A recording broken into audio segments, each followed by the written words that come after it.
problems is we mistake our evaluation for something as the thing itself.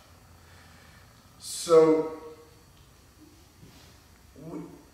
we have a preference for a good experience, what we call a good experience, and we have an aversion toward the bad experience.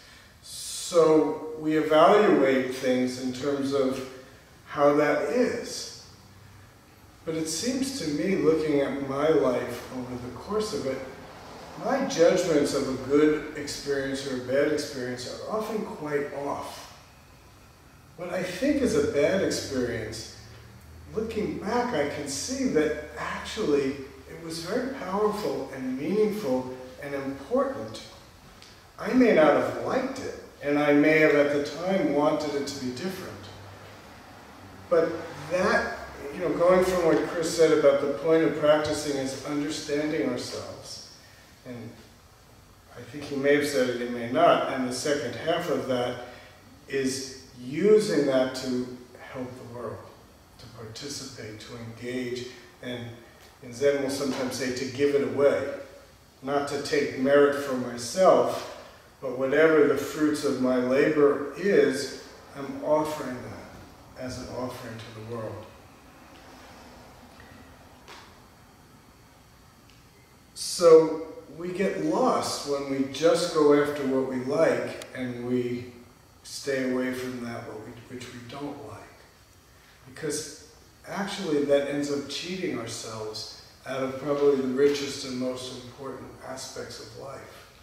The point is, we actually have to settle down and not be so evaluating of day to day, am I getting something from my practice? Chris talked about, when a spiritual practice has depth and meaning to you when you're in your moment of suffering and you have something to rely on.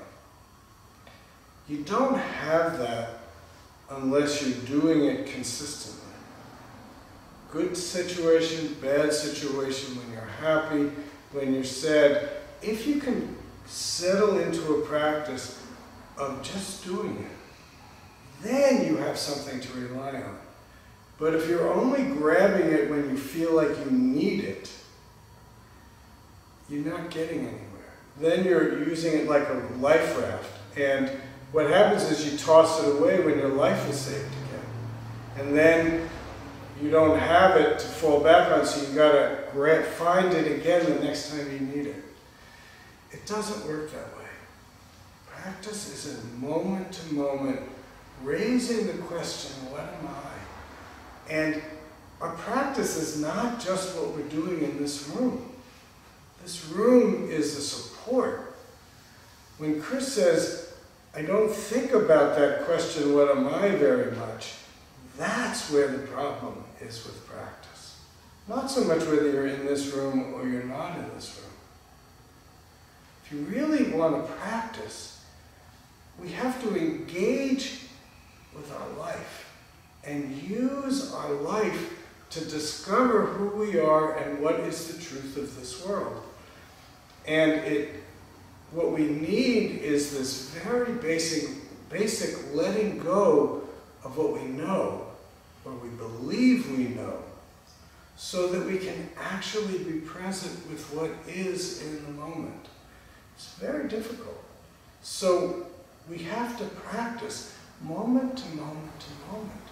I know for myself, I still have that desire for things to be good and that aversion for things that are bad.